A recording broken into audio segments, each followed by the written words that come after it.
여러분, 혹시 이런 생각 해보신 적 있으신가요? 나라에서 돈을 이렇게나 많이 풀었는데 왜 제 지갑은 점점 더 얇아지고 애써 마련한 아파트 값은 불안하게 흔들리는 걸까요? 헬리콥터에서 돈을 뿌리듯 시장에 유례없는 막대한 자금이 풀렸다고 하는데 정작 우리의 일상에서는 활기 넘치는 경제는커녕 알 수 없는 불안감만 커져만 가는 것 같습니다. 텅 빈 거리, 문 닫힌 상점, 그리고 끝없이 치솟는 물가 그래프를 보노라면 우리가 상식적으로 알던 경제 원칙들이 과연 지금도 통하는 걸까 하는 깊은 의문이 들 수밖에 없을 텐데요. 이 혼란스러운 시대를 살아가면서 우리는 분명 하나의 역설적인 상황에 직면해 있습니다.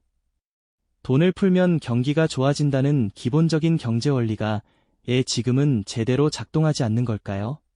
그 배경에는 어떤 복잡한 현실이 숨어 있으며 과연 우리의 미래는 어떻게 흘러갈까요? 이 영상을 통해 막연한 불안감의 실체를 파악하고 내 소중한 자산을 지키며 현명한 판단을 내릴 수 있는 필수적인 지식과 통찰을 얻어가시길 바랍니다. 지금부터 그 숨겨진 진실을 함께 파헤쳐 보시죠.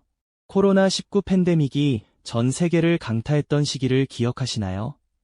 전례 없는 위기 속에서 각국 정부와 중앙은행은 경제 시스템이 붕괴하는 것을 막기 위해 그야말로 상상하기 어려운 막대한 규모의 자금을 시장에 쏟아져 들어왔죠.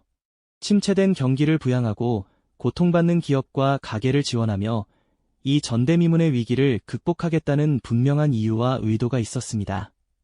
금리를 낮추고 채권을 매입하는 등 다양한 정책 수단을 동원해 말 그대로 돈의 홍수를 만들어냈습니다.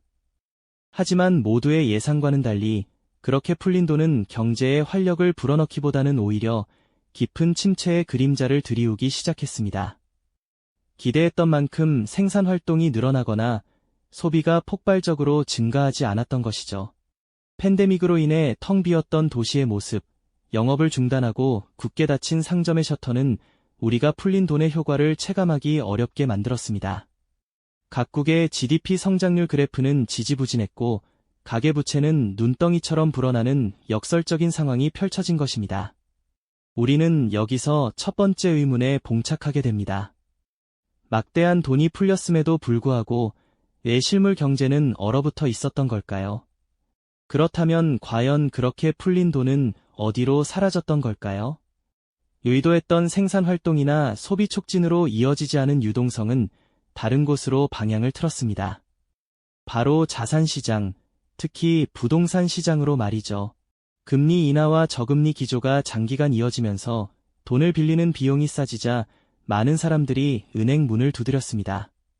은행에 넣어두면 이자가 거의 붙지 않으니 그 돈은 자연스레 더 큰 수익을 안겨줄 것으로 기대되는 자산시장으로 흘러들어갔던 것입니다.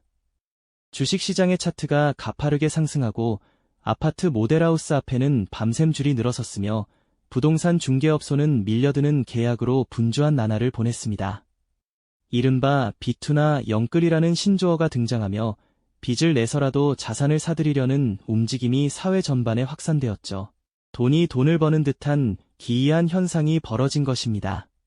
실물 경제는 여전히 힘겨워하는데 자산 시장만 뜨겁게 달아오르는 이 상황을 우리는 자산 인플레이션이라고 부릅니다.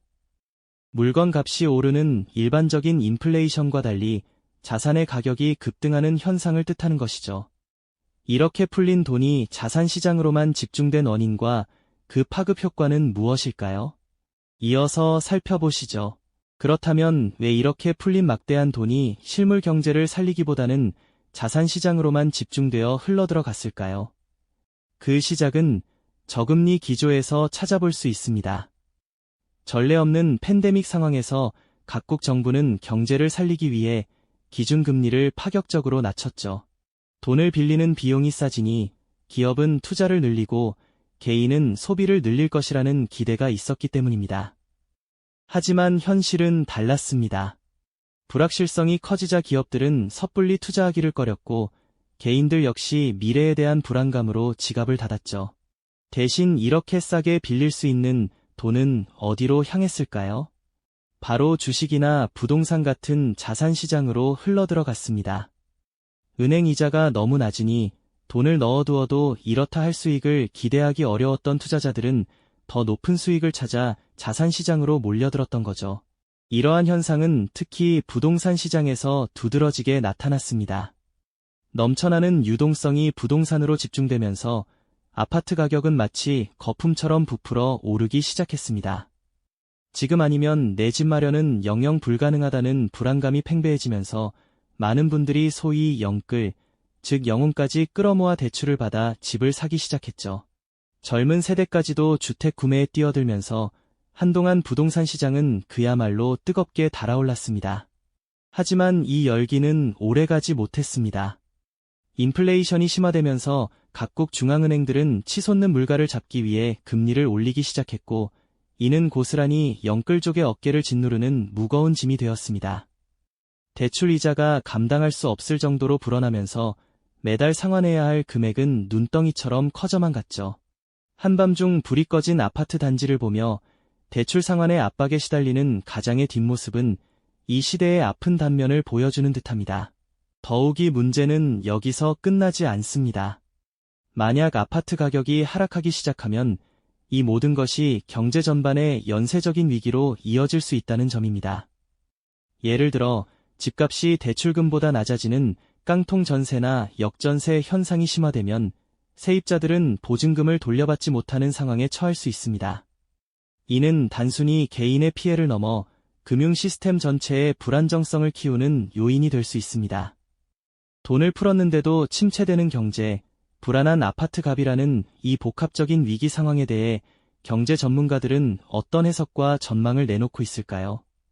그리고 이러한 불확실성 속에서 우리 각자는 물론 사회 전체가 어떤 현명한 대응 방안을 모색하고 어떤 태도와 지혜를 갖춰야 할까요? 이 모든 질문에 대한 답을 찾는 것이 바로 지금 우리에게 가장 중요한 숙제일 것입니다. 단순히 집값이 오르고 내리는 문제를 넘어 우리 사회 전체의 지속 가능성과 안정성을 좌우할 수 있는 중대한 문제로 받아들여야 하는 것이죠. 그렇다면 먼저 막대한 돈이 풀리고 인플레이션이 찾아왔지만 결국 금리 인상이라는 복합적인 요인들이 어떻게 아파트 가격에 그토록 큰 파동을 일으키게 되었는지부터 차근차근 짚어볼까요? 시중에 풀린 유동성은 마치 강물처럼 넘쳐흘러 부동산 시장으로 흘러들었고요. 너도 나도 지금이 아니면 안 된다. 는 조급함의 영혼까지 끌어모아 집을 사는 이른바 영끌 열풍이 불었죠. 하지만 그 달콤한 꿈은 그리 오래가지 않았습니다.